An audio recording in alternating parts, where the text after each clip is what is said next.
Hello, and welcome to the Insomnicult. Beyond the walls, ghost stories from institutions. The first time I set foot inside an abandoned institution, the air felt wrong. It wasn't just the rot of peeling paint or the echo of my own footsteps bouncing down the hall. It was heavier, as though the walls themselves were watching. I passed broken wheelchairs stacked like forgotten bones, and through every doorway came a sense that something unseen had once waited there, and maybe still did. That's the thing about these places: hospitals, asylums, schools, institutions where human emotion once boiled over. Pain, fear, hope, even joy. If emotions could scar the earth, these walls would be covered in them. Tonight we'll step beyond those walls and ask who or what still lingers in the spaces where so much life and death once unfolded.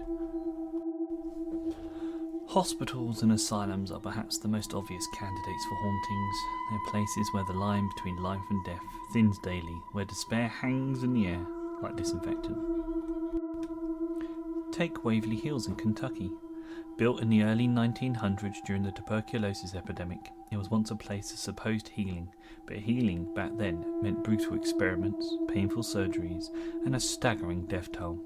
So many died that the hospital used a secret underground tunnel, the body chute, to quietly carry away corpses so patients wouldn't see how hopeless things were. One of the most infamous stories is Room 502, where a young nurse allegedly hanged herself. Visitors describe the room as unnaturally still, as if the air itself holds its breath.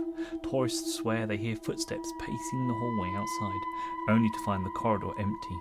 Paranormal groups even claim to have captured disembodied voices, whispering in tones too faint to identify. But Waverly has lesser-known terrors too. In a children's wing, guests often leave toys behind: balls, dolls, music boxes. Those toys are said to move on their own, rolling or playing a single note in the dead of night. Is it children lingering, or something darker pretending to be?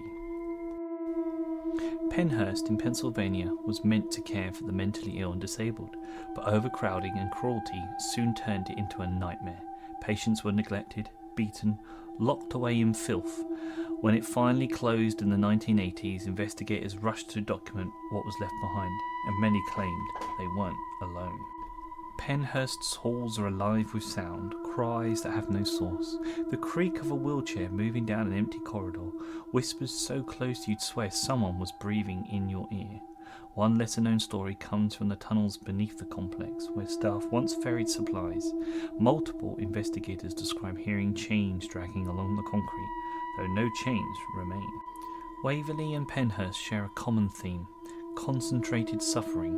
If human emotion truly imprints itself on places, then these institutions are record keepers of anguish.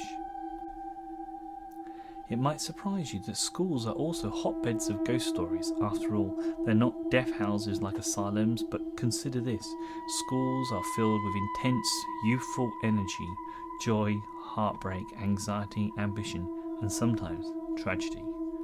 Ohio University's Wilston Hall is infamous among students. A young woman reportedly died in room 428 while experimenting with the occult.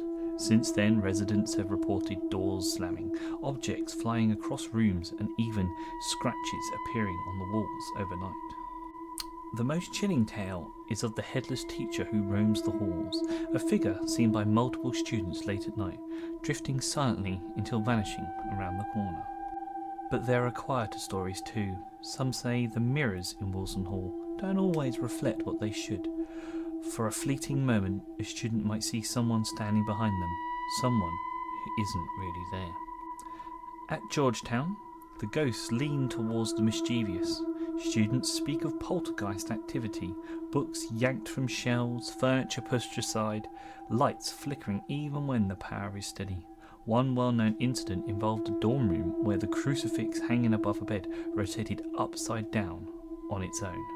And then there are whispers of the pharmacy ghost in the old medical building, where students studying late at night hear bottles clinking and drawers opening, as if unseen hands are still preparing prescriptions.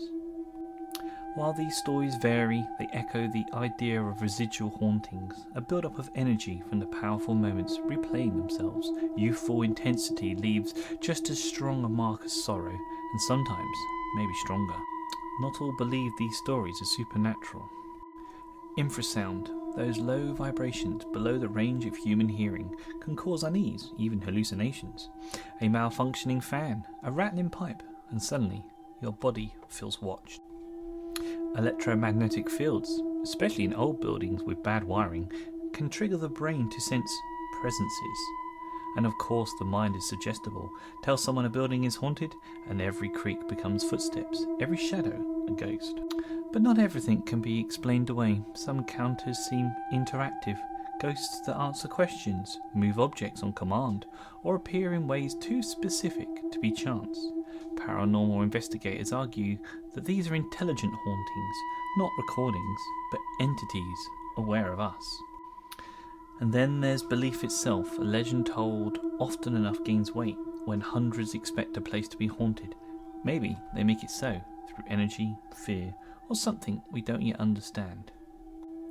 From the despair-filled wards of Waverly Hills to the restless spirits of Pennhurst, from Wilson's Hall's cursed dormitory to Georgetown's playful but unnerving hauntings, the pattern is clear. Institutions, places of order and purpose, often become the stage for chaos and mystery. So what lingers in these halls? Proof of life beyond death, or reflections of our darkest fears of illness, madness, failure, and mortality? The answer may never come, but one thing is certain: when you walk into these places, you don't walk alone. If you've ever felt watched in a school hallway after dark, or sensed something just beyond your vision in an empty hospital ward, share your story in the comments below, because sometimes the walls don't just remember history, they remember us. Thank you for staying with us until the very end. If you enjoyed the story, please give this video a like. It helps the shadows gather and the whispers spread. Drop a comment below and tell me what country you're watching from. I'd love to know where our watchers dwell. And don't forget to hit that subscribe button.